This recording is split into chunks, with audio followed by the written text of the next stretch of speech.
Hi everybody, Mike Pfeiffer with Pfeiffer Hobby Supply in the Albuquerque Carnwell and Harris Railroad. I'd like to take a moment to talk to you about the N-Scale Collectors 2020 convention, the convention that never was, and I'll get to that in just a moment. You all know what the deal is.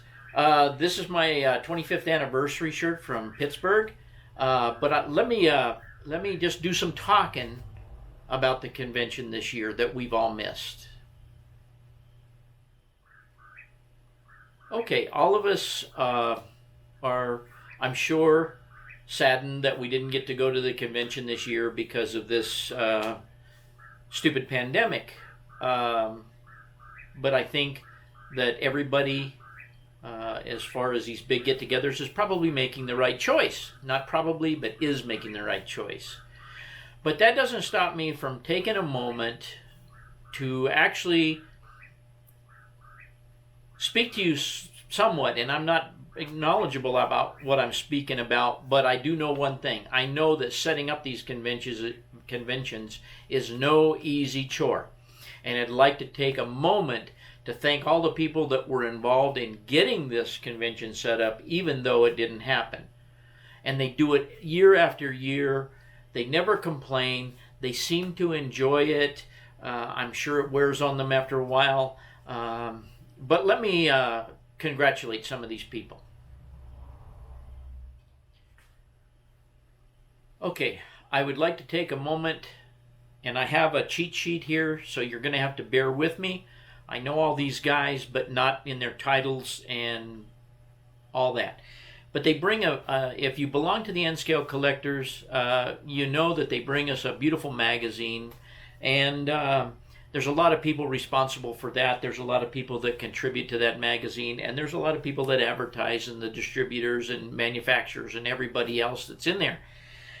But the guys who do the real work are these guys when it comes to the convention, and I personally, as well as the rest of the modeling community, would like to take a moment to thank you guys. The first is George Johnson. If it wasn't for George, these conventions would be simply boring. If you haven't been to one, you'll know George immediately. And those of you who have been to the convention know what I'm talking about. George Johnson, he's a chairman. Jack Armstrong is in charge of membership. Jack does a great job of getting new people every year. We talk about it every year at the convention.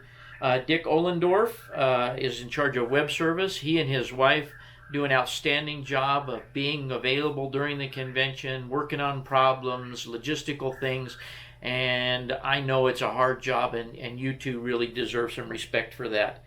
Doug Hickman is in charge of auctions. Doug is always there. Doug is always interested in what people have, what people are selling. He's always selling some of his own stuff, and he's just an all-around good guy, and thank you for everything that you do at the auctions. Dean Devenbaugh, I hope I pronounced that properly. I've heard it pronounced several ways, but Dean is a director at large.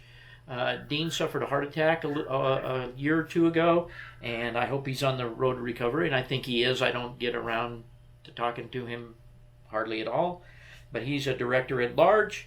Paul Graff, as you all probably may or may not know, he's the head of Atlas, I believe, still.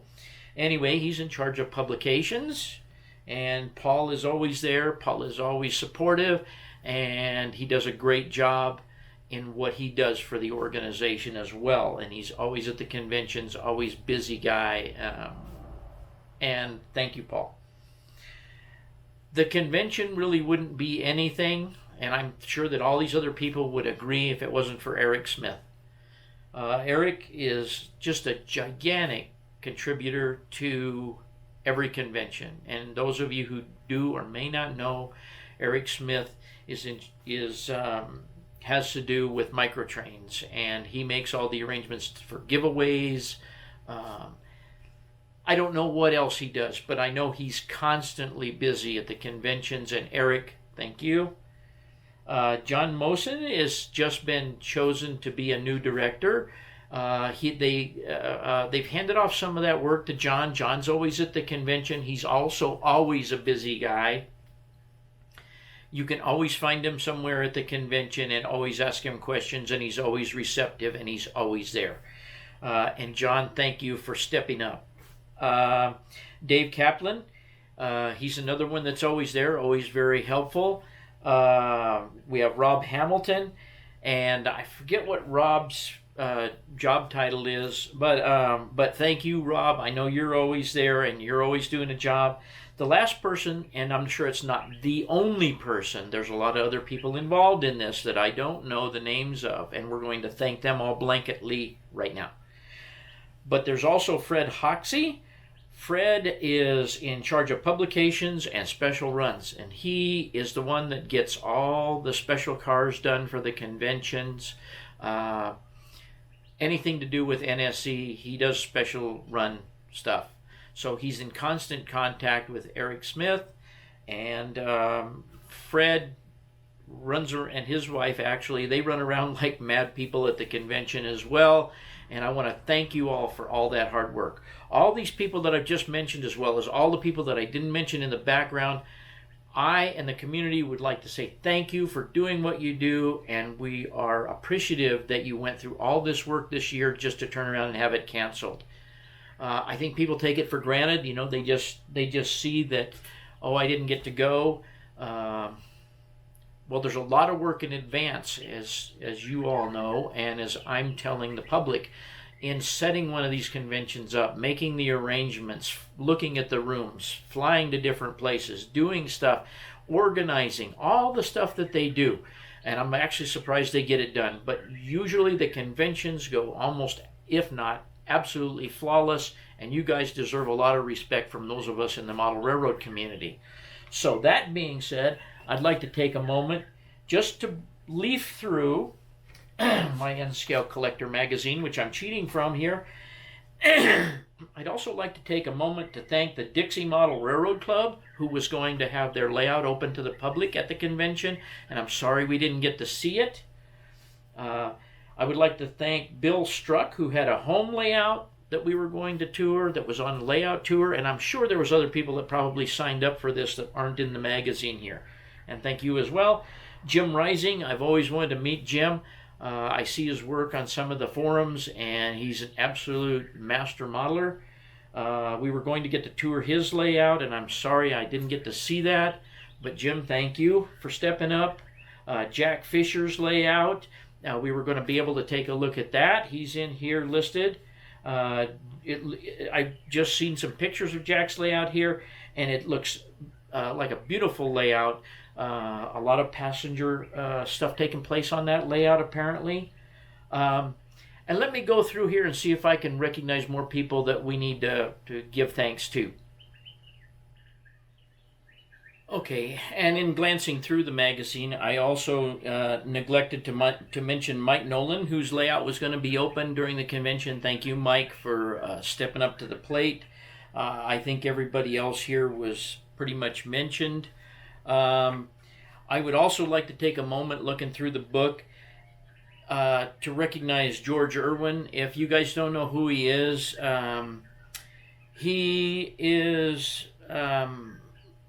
kind of the authority on microtrains collecting and all things microtrains. George is a great guy.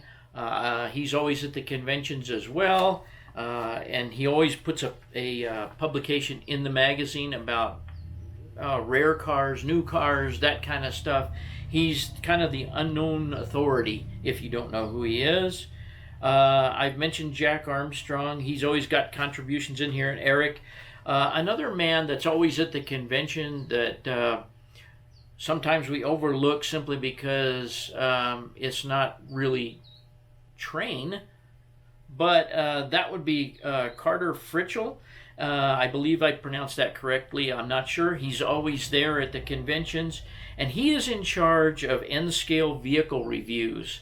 And he always, every year, has all the new vehicles. They have a voting on what the best new vehicle is for the year. And he always writes a large column in the magazine talking about the new vehicles that have been released. I'd like to take a moment to thank all the people that all the manufacturers that contribute into the magazine, like Kirk Orndorff with Intermountain. I'm just going to flip through here real quick. Atlas, Steve Woodward is in here talking about GP30s. Craig Ross from Blueford Shops. Thank you, Craig, for what you do for the hobby. We talked about Doug already. He does a nice article in here, usually about some kind of obscure cars or rare cars and that sort of thing. Bruce Alcock, he is in charge of the N-Track News, which is always in here. There is also Colin Reinhardt. He's a young guy, and he's always at the convention, always available to help. He's always helping, always running, and he does an article in the magazine as well, the Reinhardt Report.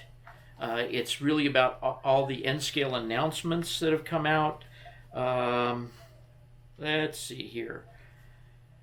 Who have we got? We've got all kinds of people in here. Let me, if you don't mind, bearing with me for a moment here. Who else can I mention? N-Scale Architect. They're always a huge advertiser in the magazine. Thank you guys for your contributions to the hobby. Always the N-Scale Enthusiast special runs are always a welcome thing to see. Let's see here. We have all of their stuff.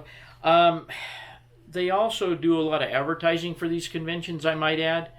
And without having the convention, I'm sure that's a burden on the financial responsibility they had and have. So if you'd like to help with that, please join the NSE, N-Scale Collectors, so that we can continue to do these conventions, or they can continue to put these conventions on with the help of all these folks. And I'm not going to get into the logistics of things that have been done for the convention versus what hasn't been done and how the money flows and all that. That's not my bag. But let me just flip through here a little more. We have Lowell Smith, which I'd like to thank as well. He does a lot of special run cars that he does himself, and they're just simply beautiful, Lowell, and he always auctions some off at the auctions, and thank you for being there. All the advertisers, there's no need to go in and mention those guys. You can get the magazine and find out who they are. One other thing I would like to say, because I've seen their ads in the magazine while I'm flipping through here, is don't forget to support your N-Scale magazines, okay? Whoever they happen to be, whichever ones you favor or anything. But N-Scale Railroading magazine is in here. I think they went to online only. And then don't forget to help out and subscribe if you can to N-Scale magazine. I know, and contribute some information to these guys. They're always looking for layout pictures, all that stuff, and they need contributions to be able to publish the magazine. So thank you guys for being here. And really, I know there's a lot of things I'm missing here and a lot of people I'm missing here, but I don't. And also Fox Valley Trains, and I'm only going to mention them because they are always there in support of the convention and always willing to pitch in, even through some struggling times that they've had in their home life. And I'm not going to go there. But thank all of you who I've mentioned. Thank all of you guys who are going to attend the convention. Thank everybody that subscribes to the N-Scale Collector and belongs to N-Scale Collector. And without you, the N-Scale world will be much more drab.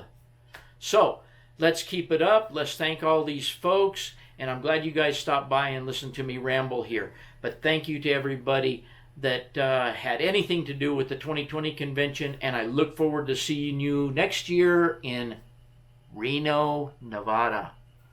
Talk to you later.